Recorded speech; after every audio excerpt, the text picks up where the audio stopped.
گزشتہ ایک مہینے سے جو ہندوستان میں ایک لہر چل پڑی ہے حجاب کے مسئلے پر، جو کرناٹک سے شروع ہوئی اور آہستہ آہستہ کئی اسٹیٹس میں، کئی صوبوں میں اس کا اثر اب دکھنے لگا ہے، یہاں تک کہ ہمارے پڑوسی صوبے آندھرا پردیش میں، جو کہ کبھی ہمارا بھی ایک صوبہ ہوا کرتا تھا، وہاں بھی آج یہ نوبت آ چکی کل کی تازہ رپورٹ کے مطابق کہ وہاں بھی مسلم طالبات کو باحجاب تعلیم حاصل کرنے سے روکا جا رہا ہے۔ یہ سارے واقعات آپ اگر دیکھیں گے تو یہ وہ سارے لوگ یا ان کے پیچھے وہ ساری سازشیں ہیں جو ایک باحجاب خاتون کو دیکھ کر تلملا جا رہے ہیں۔ انہیں حجاب میں مسلم خاتون اچھی نہیں لگتی ہے۔ کیوں؟ اس لیے کہ یہ ہوس کے پجاری ہیں، یہ لالچی اور درندہ صفت لوگ ہیں۔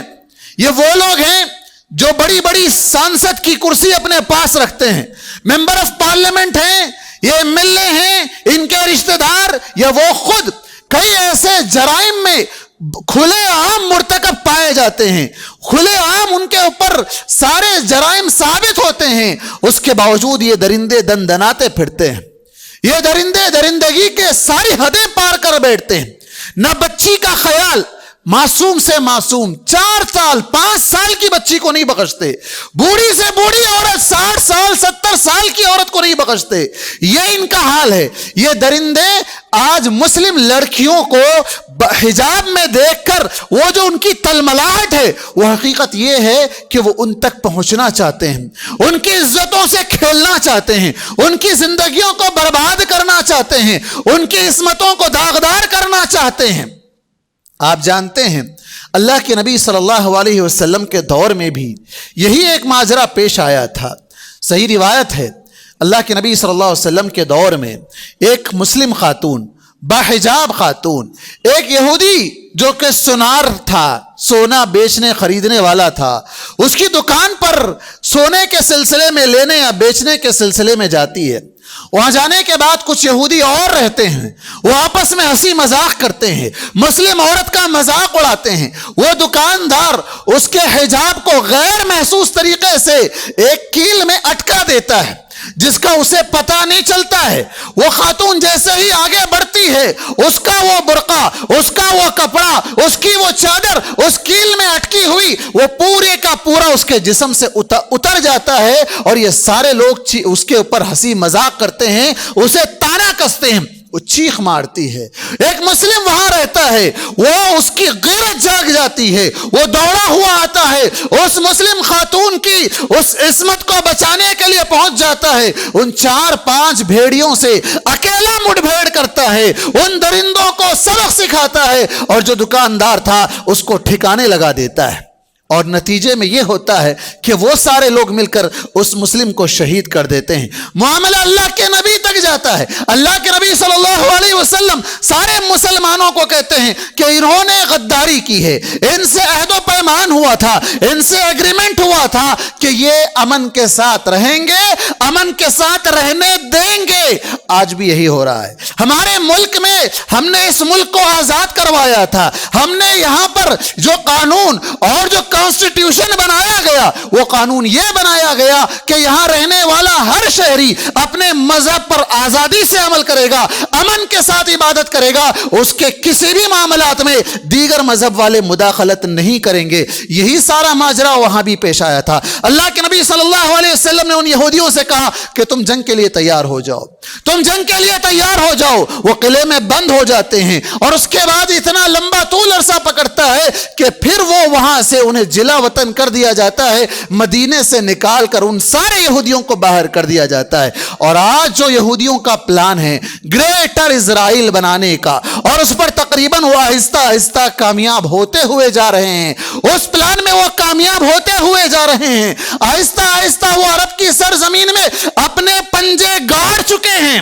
اپنے پنجے گاڑ چکے ہیں۔ آج وہ 1400 سال پرانی دشمنی اور 1400 سال پہلے جو انہیں مدینہ سے نکال کر باہر کیا گیا تھا، آج وہ مدینے میں داخل ہونے کے بالکل قریب ہیں۔ اللہ تبارک و تعالیٰ ہی اس کی حفاظت کرنے والا ہے۔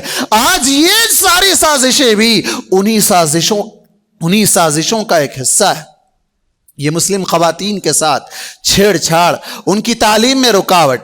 یہ لوگ کہتے ہیں، کل ہی آسام کے چیف منسٹر نے کہا کہ قرآن میں کہا گیا ہے کہ پہلے تعلیم حاصل کرو، اور ان کی سب سے پہلے وہی آئی ہے اقرا، تعلیم حاصل کرو، تعلیم کی جگہ حجاب کیوں؟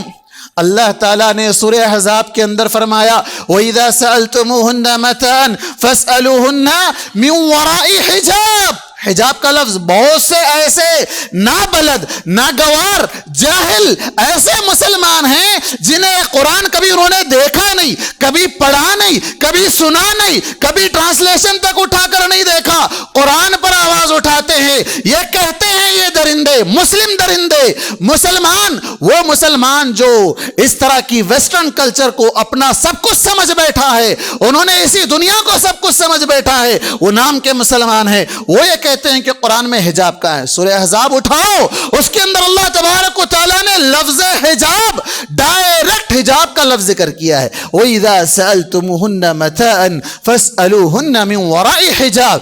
اگر کچھ پوچھنا ہے، کیا پوچھنا ہے؟ علم حاصل کرنے کا معاملہ تھا، امہات المؤمنین سے اگر علم حاصل کرنا ہے، شرعی مسائل جاننا ہے تو کیسے پوچھو؟ من وراء حجاب، پردے کے پیچھے سے، پردے کے پیچھے سے پوچھو، پردے کی آڑ میں رہ کر پوچھو۔ علم حاصل کرنے میں ہی پردہ ہے، اگر وہیں وہ پردہ نکال دیا جائے تو وہ تعلیم ہی فتنہ ہے، وہ تعلیم ہی فتنہ ہے۔ اور جو درندگی کے واقعات آئے دن بڑھتے جا رہے ہیں، 2017 کی رپورٹ کے مطابق، آج سے 4-5 سال پہلے کی رپورٹ کے مطابق، کہ صرف اگر دلی کی بات کی جائے، اونلی دلی کی اگر بات کی جائے تو زنا بالجبر جو ریپ کیس ہوتے ہیں وہ دلی کے اندر ڈیلی 15 سے 20 ہوتے ہیں، ڈیلی 15 سے 20 صرف دلی، وہ جو رپورٹ ہوتے ہیں، جو جس کی شکایت اور FIR لکھی جاتی ہے، جو رپورٹ نہیں ہوتے ہیں، جو معاشرے کے سامنے نہیں آتے ہیں، وہ بے شمار ہیں۔ ابھی ایک ہفتہ نہیں گزرا، 3 دن پہلے ہمارے ہی حیدرآباد میں ایک سکھ بچی، معصوم بچی کو زندہ جلا دیا گیا، چھوٹی بچی 6 سال کی بچی کو غالباً زندہ جلا دیا گیا۔ کون ہے یہ درندے؟ اور یہاں یہ درندے مسلم بچیوں کو حجاب میں دیکھنا پسند نہیں کرتے، اور آئے دن یہ طوفان کھڑا ہو رہا ہے، آئے دن زنا بالجبر کے واقعات بڑھتے جا رہے ہیں، آئے دن انہیں جلایا جا رہا ہے، انہیں قتل کیا جا رہا ہے۔ یہاں تک کہ جب دلی کا بہت بڑا واقعہ جب اٹھا تھا، اسی وقت کئی ہندوؤں نے کہا تھا کہ اسلام نے جو سزا مقرر کی ہے وہ سزا ایسے ریپسٹ کو دینی چاہیے، اور یہاں تک کہ کئی ہندوؤں نے کہا تھا کہ جو تصور اسلام میں دیا گیا عورت کی حفاظت کا، پردے میں رہنے کا، وہ پردہ انہیں کروانا چاہیے۔ ایک ہندو سادھو نے یہاں تک ایک بہترین مثال دے کر لوگوں کو سمجھایا، ایک پین کے ڈھکن کو اوپن کر کے اس کو نکال کر، کیپ کو نکال کر بتایا کہ تم کیپ کو نکالو گے اور اس کے بعد کہو گے کہ تمہاری سوچ غلط تو تم غلط، تم غلط۔ یہاں کیا ہوتا ہے؟ یہ حجاب نکال کر پھریں گی، انہیں دیکھو تو تمہاری نگاہ غلط، تمہاری نیت خراب، تمہاری نیت میں کھوٹ، اور اگر ایسے پھرو تو انہیں کوئی روکنا نہیں، انہیں کوئی ٹوکنا نہیں۔ وہ کیا ہے؟ ہمارا جسم ہماری مرضی کا نعرہ لگاتے ہیں، نہ جسم تمہارا ہے نہ مرضی تمہاری ہے۔ یہ جسم لاک ڈاؤن میں، کورونا کی حالت میں اچھے دیکھ لیے، یہ جسم کس کا ہے؟ ایک چھوٹی سی بیماری نے جسم کو بستر پر کس طرح لاچار و بے بس بنا دیا تھا۔ کہاں گئی خوبصورتی؟ کہاں گئی طاقت؟ کہاں گئی جوانی؟ کچھ کام آیا؟ کچھ کام نہیں آیا۔ بوڑھوں سے زیادہ نوجوان چلے گئے، بوڑھوں سے زیادہ نوجوان چلے گئے۔ کتنے گھر ہیں جہاں آج بچے یتیم ہو گئے، کتنے گھر ہیں جہاں پر بیویاں رخصت ہو گئی، کہیں پر شوہر چلے گئے، وہ بیویاں بیوہ ہو گئی۔ کئی ایسے واقعات ہیں تو جس سے لوگوں کو سمجھنا چاہیے تھا، اس واقعے سے، اس بیماری سے عبرت حاصل کرنا چاہیے تھا۔ جب بیماری موجود تھی تو سر سے لے کر پیر تک اپنے آپ کو ڈھانک رہے تھے۔ ایک معمولی جرثوم، ایک معمولی جراثیم جو دکھ بھی نہیں سکتا، اسے دیکھا بھی نہیں جا سکتا، اس سے تم کو اتنا خطرہ تھا کہ سر سے لے کر پیر تک باحجاب بن گئے تھے، اور آج مسلمانوں کے بارے میں کہتے ہو، جبکہ درندے باہر اس طرح دندناتے پھرتے ہیں اور تم کہتے ہو کہ برقع نہیں پہننا۔ تو بھلا بتاؤ یہ کیسا انصاف ہے؟ یہ کیسا انصاف ہے؟ اللہ تبارک و تعالیٰ نے کہا وَلَا تَقْرَبُوا الزِّنَا، زنا کے قریب نہ جاؤ۔ زنا کے قریب نہ جاؤ۔ سورہ نور کے اندر جو اللہ تبارک و تعالیٰ نے آیتیں نازل فرمائی ہے عزت و عصمت کی حفاظت، پورے سورہ نور کا اگر خلاصہ ایک لفظ میں بیان کرنا ہے تو عزتوں کا تحفظ ہے، عزتوں کا تحفظ ہے، نسل کا تحفظ ہے، غیر کی نگاہ کسی پر نہ پڑ جائے، نگاہوں کی حفاظت ہے، یہ پورا سورہ نور کا خلاصہ ہے۔ شروع سے اگر آپ دیکھیں گے تو زناکاروں کی سزا بیان کی گئی، اس کے بعد اگر کوئی معصوم پر تہمت لگائے تو ان کی سزا بیان کی گئی، پھر اس کے بعد اماں عائشہ رضی اللہ عنہا کی برات نازل فرمائی گئی، اور پھر اس کے بعد گھروں میں داخلے کی اجازت، گھر میں داخل ہونے سے پہلے اجازت لے کر جائیں تاکہ کسی کے گھر میں اچانک نہ چلے جاؤ، پھر پردہ کن سے ہے، پردہ کن سے نہیں ہے تو کتنا ہے اور کتنا نہیں ہے، ساری تفصیلات اللہ تبارک و تعالیٰ نے سورہ نور میں بیان فرمائی۔ اور آخری بات بوڑھی خواتین کے تعلق سے قرآن مجید میں اللہ تبارک و تعالیٰ نے اسی سورہ نور کی آیت نمبر 60 کے اندر فرمایا کہ والقواعد من النساء اللاتی لا يرجون نکاحا، وہ بوڑھی عورتیں جو نکاح نہیں کرنا چاہتی ہیں، فلیس علیہن ان یضعن ثیابہن غیر متبرجات بزینہ وان یستعففن خیر لہن۔ اللہ تبارک و تعالیٰ نے بوڑھی عورتوں کو چہرہ کھولنے کی اجازت دی دو کنڈیشن کے ساتھ۔ پہلی کنڈیشن تو یہ ہے کہ وہ زیب و زینت ظاہر نہیں کریں گی، بناؤ سنگھار نہیں کریں گی، میک اپ نہیں کریں گی۔ دوسری کنڈیشن اللہ تبارک و تعالیٰ نے انہیں یہ بھی لگائی کہ وہ نکاح کرنے کی مومنٹ میں نہ ہو، اور پھر آخر میں اللہ تبارک و تعالیٰ نے رخصت کے ساتھ ساتھ ان کے حق میں بہتری کیا ہے یہ بھی بتا دیا، کہا وَأَن يَسْتَعْفِفْنَ خَيْرٌ لَهُنَّ، وہ اگر پاک دامن رہنا چاہیں، وہ اپنے آپ کو پردے میں رکھنا چاہیں تو یہ ان کے لیے زیادہ بہتر ہے۔ پردے میں رکھنا، بوڑھی ہے لیکن پھر بھی وہ اپنے آپ کو پردے میں رکھ لے، یہ زیادہ بہتر ہے۔ آج کے درندہ صفت لوگوں کو اگر دیکھا جائے تو میں یہ کہوں گا کہ چاہے وہ 100 سال کی بوڑھی ہو جائے اسے پردہ کرنا چاہیے اس آیت کے تناظر میں، کیونکہ درندہ عمر دیکھ کر درندگی نہیں کر رہا ہے بلکہ درندگی کی ساری حدیں پار کر رہا ہے۔ ایسی درندگی اور حیوانیت کے سامنے بہت سے مسلم اینکرز جو مختلف چینل چلاتے ہیں وہاں بیٹھ کر مسلمانوں کو ہی الٹا تانا دیتے ہیں، مسلمانوں کو ہی الٹا جملے کستے ہیں، ان کے عزتوں پر حملہ کرنا چاہتے ہیں۔ یہ بکے ہوئے غلام ہیں، یہ بکے ہوئے غلام ہیں جو اسلام کو بدنام کرنے کے لیے آستین کے سانپ بن کر مسلمانوں میں زہر گھور رہے ہیں اور مسلمانوں کی شبیہ کو بگاڑنے کا کام کر رہے ہیں۔ محترم حاضرین، اگر بات کی جائے تو یہ جو زناکاریاں بڑھتی جا رہی ہیں یہ در حقیقت اسلامی تعلیمات سے دوری کا نتیجہ ہے، اسلامی تعلیمات سے دوری کا نتیجہ ہے۔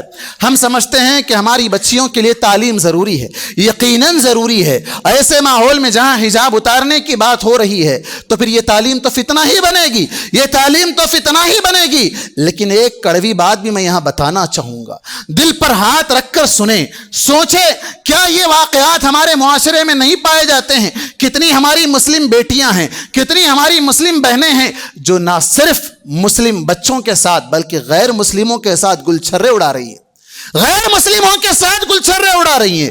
کتنے اویو ہوٹلز ہیں جہاں آپ جا کر پتہ کریں کہ کتنی برقعے والی خواتین آ کر اپنی عزت و عصمت کو داغدار کر کے جاتی ہیں۔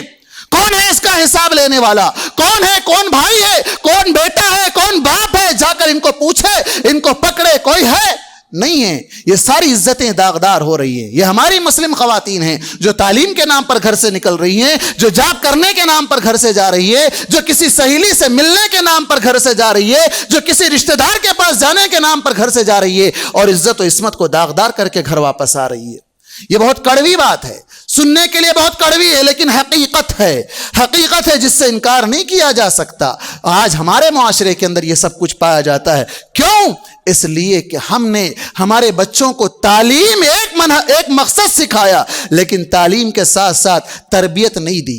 تربیت کا فقدان، اسلامی تعلیمات کا نہ ہونا، حجاب کے مسائل کو نہ بتایا جانا، کس سے پردہ کرنا ہے، کس سے ملنا ہے، کس سے نہیں ملنا ہے، ملنا ہو تو کیسے ملنا ہے، بات کرنا ہو تو کیسے بات کرنا ہے، آواز لچکدار نہ ہو، آواز کے اندر ایسا انداز نہ ہو کہ سامنے والے کے دل میں کوئی خیال آ جائے، اور یہاں تک کہ خوشبو کا پردہ، یہاں تک کہ عورت اگر خوشبو لگائے تو ایسی خوشبو نہ لگائے کہ جس سے سونگھنے والوں کے دلوں کے اندر کوئی لالچ ابھر آ جائے۔ اللہ کے نبی صلی اللہ علیہ وسلم نے کہا ایما امرأۃ استأثرت فمرت علی قوم لیجدوا ریحها فہی زانیہ۔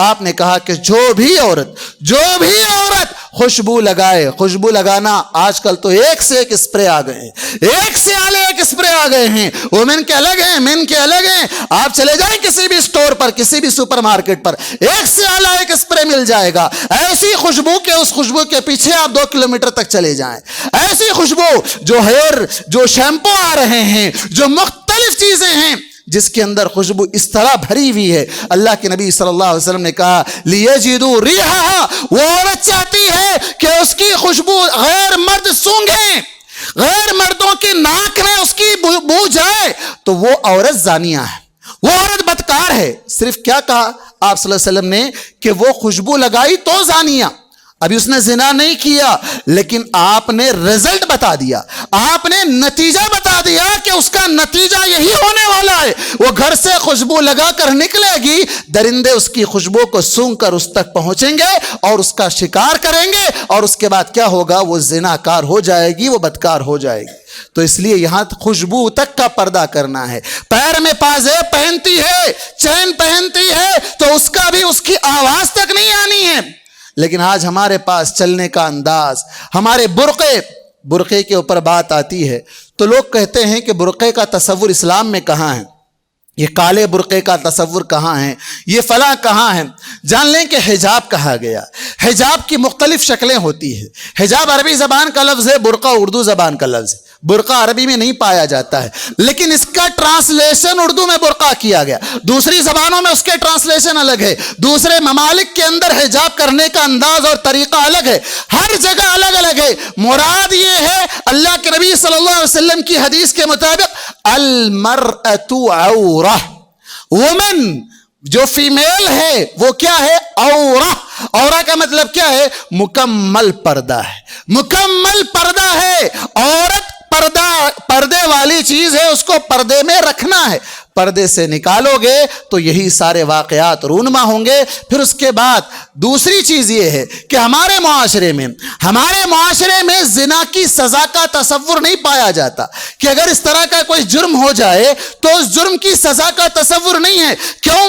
اس لیے کہ درندے درندگی کرتے ہیں، چند دن اندر بیٹھتے ہیں، پھر باہر نکل آتے ہیں، پھر کسی کے ساتھ یہی کرتے ہیں۔ بلکہ نوبت تو یہ ہے کہ انہیں بڑے سے بڑے عہدے پر بٹھایا جاتا ہے، پھول کے ہاروں سے کا استقبال کیا جاتا ہے۔ کتنے واقعات ہماری آنکھوں کے سامنے ہیں۔ جب سزا کا تصور ذہن میں نہ ہو تو جرم کرنے والا وہ ڈھیٹ ہو جاتا ہے اور وہ بڑی جرت کے ساتھ زنا کرنے چلا جاتا ہے۔ اللہ تبارک و تعالیٰ نے سورہ نور کی ابتدائی آیتوں میں زنا کی سزا کے سلسلے میں جو احکامات بتلائے ہیں ان میں ایک بات یہ بھی کہی وَلْيَشْهَدْ عَذَابَهُمَا طَائِفَةٌ مِّنَ الْمُؤْمِنِينَ، کہ جب عذاب دیا جا رہا ہو، سزا دی جا رہی ہو زناکاروں کو، تو اس وقت مومنوں کی ایک جماعت وہاں ہونی چاہیے۔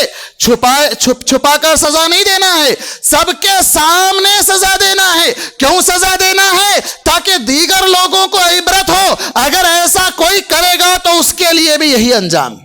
تو یہ سزا کا تصوری ذہن سے نکل گیا۔ ہمارا کورٹ ہے، ہمارا جج ہے، ہمارا وکیل ہے، ہمیں باعزت بری کر دے گا، تو یہ تصور اگر رہے تو مجرم بڑے سے بڑے جرائم بڑی آسانی کے ساتھ کرتا ہوا چلا جائے گا۔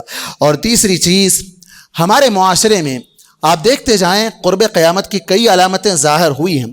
ان میں سے ایک علامت ہے کہ شراب کا عام ہو جانا، شراب کا عام ہو جانا۔ ہر نکڑ پر، ہر چوراستے پر، ہر 1 کلومیٹر کے اندر آپ کو 2 3 شراب کی دکانیں ملیں گی۔ اور ہمارے اسٹیٹ کی اگر بات کی جائے تو جب نیو ایئر تھا ہمارے پاس 1 جنوری، جتنا کوئی اور عہدے میں نہیں کمایا جتنا شراب سے انہوں نے کمایا ہے۔ شراب پینے والے کے سارے غیر مسلم ہی تھے، ہمارے لوگ نہیں تھے اس کے اندر۔ کیا ہمارے لوگ گھروں میں شراب نہیں پیتے ہیں؟ کیا مسلم لوگ شراب نہیں پیتے ہیں؟ کتنے واقعات ہیں جہاں عورتیں آ کر شکایت کرتی ہے کہ پی کر آتا ہے، گھر میں مارتا ہے، بچوں کو ظلم کرتا ہے، فلاں کرتا ہے۔ یہ سارے کے سارے جڑ شراب، ام الخبائث۔ اللہ کے نبی صلی اللہ علیہ وسلم نے اس کو کیا کہا؟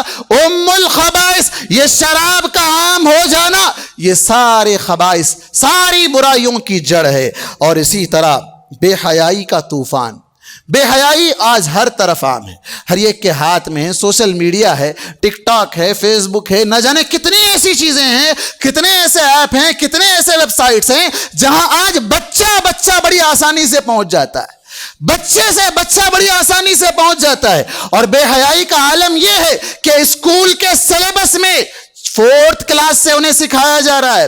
پہلے زمانے میں 10th پڑھنے کے بعد بھی نہیں معلوم ہوتا تھا، آج 4th کلاس کے بچے کو جو بڑے بڑے سلیبس ہیں، نام کاری سلیبس ہے، میں کسی سلیبس کا نام نہیں لیتا، بڑے بڑے سلیبس ہیں، وہاں بچوں کو ہم سمجھتے ہیں کہ بھئی یہ انٹرنیشنل سلیبس ہے، یہ نیشنل سلیبس ہے، یہ اسٹیٹ کا سلیبس ہے، یہ پڑھے گا تو بچہ قابل بنے گا۔ اس بچے کو قابل نہیں بنایا جا رہا ہے، اس بچے کو کیا بنایا جا رہا ہے؟ اس کے سامنے بے حیائی کے سارے پردے اتارے جا رہے ہیں، اس کے سامنے ساری چیزیں جو آپ بڑی عمر کو پہنچ کے بھی نہیں جانتے وہ بچے کو پہلے ہی سے سکھایا جا رہا ہے۔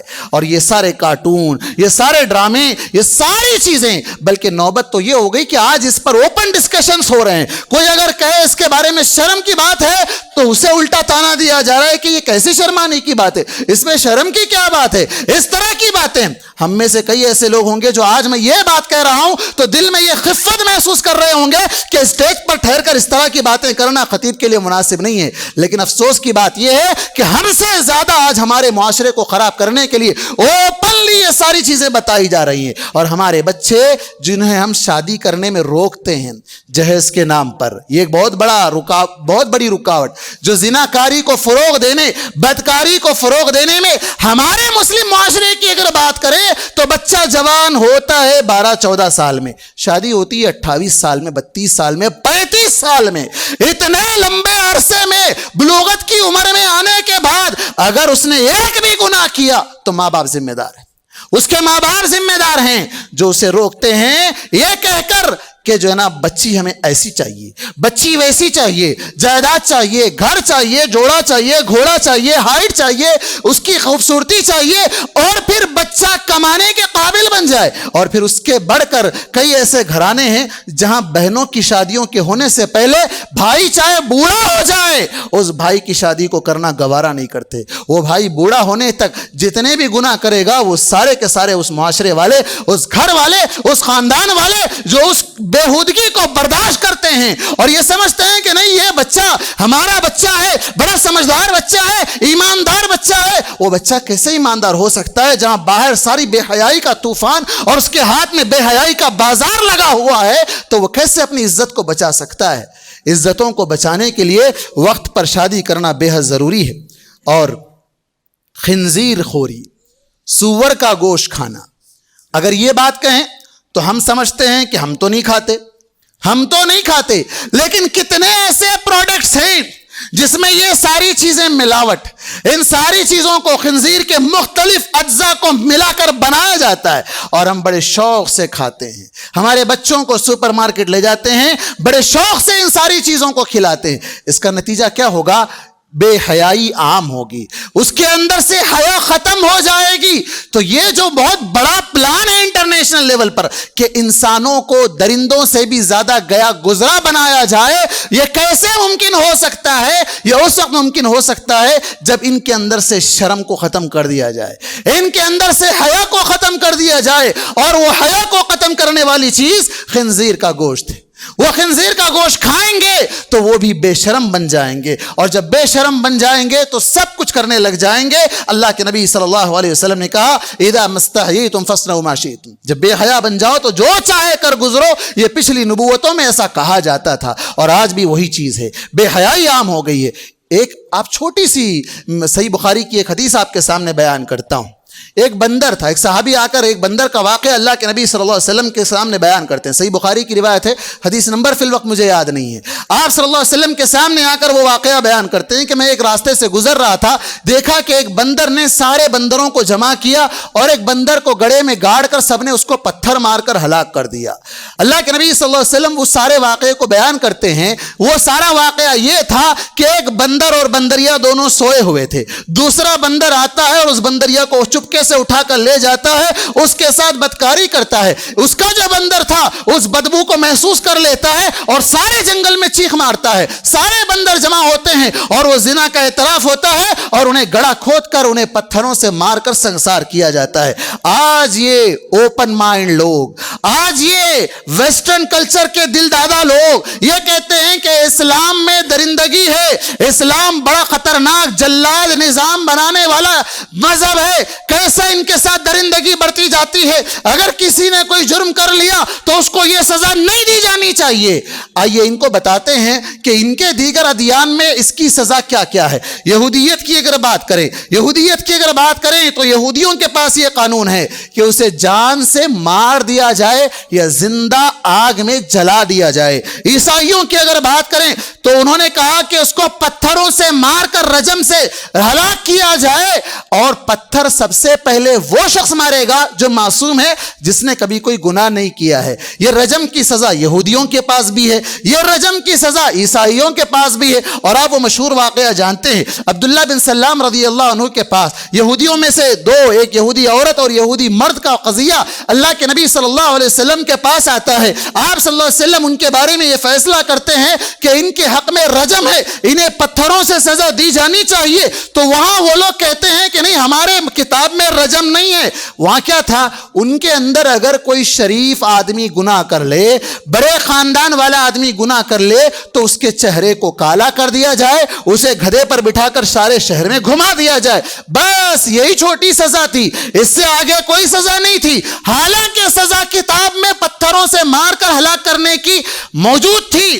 اللہ کے نبی صلی اللہ علیہ وسلم سے حضرت عبداللہ بن سلام رضی اللہ عنہ، جو کہ یہودی عالم تھے، مسلمان ہو گئے تھے، انہوں نے کہا اللہ کے نبی ان سے کہیے وہ کتاب لائیں، کتاب پڑھیں، کتاب پڑھنے والا پڑھتا ہے اور وہ رجم کی جگہ پر ہاتھ رکھ کر آگے سے پڑھتا ہے، پیچھے سے پڑھتا ہے، بیچ کا چھوڑ دیتا ہے۔ اللہ کے نبی سے وہ کہتے ہیں اللہ کے نبی اس سے کہیے کہ وہ اپنا ہاتھ ہٹائے۔ وہ ہاتھ ہٹاتا ہے، وہاں رجم کا لفظ چمک رہا تھا، وہاں رجم کا لفظ چمک رہا تھا، مطلب چھپا ہوا نہیں تھا، کھلے الفاظوں میں رجم لکھا ہوا تھا۔ آئیے اگر ہندو مت کی بات کریں تو ہندوؤں کے اندر کئی قبیلے، کئی ذاتیں، کئی ان کے اندر نسلیں پائی جاتی ہیں۔ خلاصہ یہ ہے کہ ان کے پاس منوسمرتی اور اسی طرح ارتھ شاستر کے اندر جو ان کی سزائیں لکھی گئی کہ اسے موت کی سزا دی جائے گی، اور اگر برہمن عورت کے ساتھ کیا جائے تو اس عورت کو چادر میں لپیٹ کر جلا دیا جائے گا، اور عورت کو کتوں کے حوالے کر دیا جائے گا، مرد کو لوہے کی پلنگ پر جلا کر، پلنگ کو نیچے سے آگ لگا کر اسے زندہ تپا کر جلا دیا جائے گا۔ یہ خطرناک سزائیں دیگر مذاہب میں پائی جاتی ہے۔ اسلام میں جو سزا دی گئی انصاف کے ساتھ دی گئی۔ وہ سزا کیا ہے؟ اگر غیر شادی شدہ ہے، اس نے زنا کیا ہے، تو اسے 100 کوڑے لگائے جائیں گے، شہر سے نکال کر 1 سال کے لیے باہر کر دیا جائے گا۔ شادی شدہ ہو کر کیے ہیں تو انہیں پتھروں سے مار کر سنگسار کر دیا جائے گا، اور یہ سزا سارے لوگوں کے سامنے دی جائے گی تاکہ اس سزا کا تصور آتے ہی وہ کانپ اٹھے اور اس گناہ سے باز رہنے کی کوشش کریں۔ محترم حاضرین، گناہ تو آج کے معاشرے میں عام ہیں، جیسے میں نے ایک اس کا سبب بتایا کہ شادی میں تاخیر ہے۔ دوسری وجہ یہ بھی ہے کہ آج ہمارے معاشرے میں قرب قیامت کی ایک علامت کے طور پر ایک مرد کے مقابلے میں اللہ کے نبی صلی اللہ علیہ وسلم نے کہا تھا کہ عورتوں کی کثرت ہو جائے گی، خواتین کی کثرت ہوگی۔ 50 یعنی ایک عورت اور ایک مرد کے مقابلے میں اگر ریشو دیکھا جائے تو 50 عورتیں ہوگی۔ آج اگر آپ دیکھیں، تھوڑا سا ریشو چیک کرنے کے لیے کسی پیامہ سینٹر پہ چلے جائیں، پیامہ سینٹر میں جا کر وہاں دیکھیں، وہ آپ کو سارے بایو ڈیٹا بتائے گا اور پورا جو خلاصہ نکلے گا کہ ایک لڑکے کا فارم ہے تو 100 لڑکیوں کے فارم ہے، 100 لڑکیوں کے فارم ہے، 50 نہیں ہے، 100 لڑکیوں کے فارم رکھے ہوئے ہیں، لیکن پھر بھی کوئی ایک دوسرے سے آگے نہیں بڑھ رہے، کوئی ہمت نہیں کر رہا آگے بڑھنے۔ لڑکا ہے وہ اپنے ڈیمانڈ کیے بیٹھا ہے، لڑکی ہے لڑکی والے اپنے ڈیمانڈ کیے بیٹھے ہیں، اور وہیں پر اگر کوئی شخص دوسری شادی کرنا چاہتا ہے اپنی عزت کو بچانے کے لیے تو معاشرہ اسے نوچ کھا جاتا ہے۔ ہمارے ملک میں جہاں مختلف مسلم خواتین کی ہمدردی کے نام پر 3 طلاق کا قانون بنایا گیا، اور آج تک بھی بڑی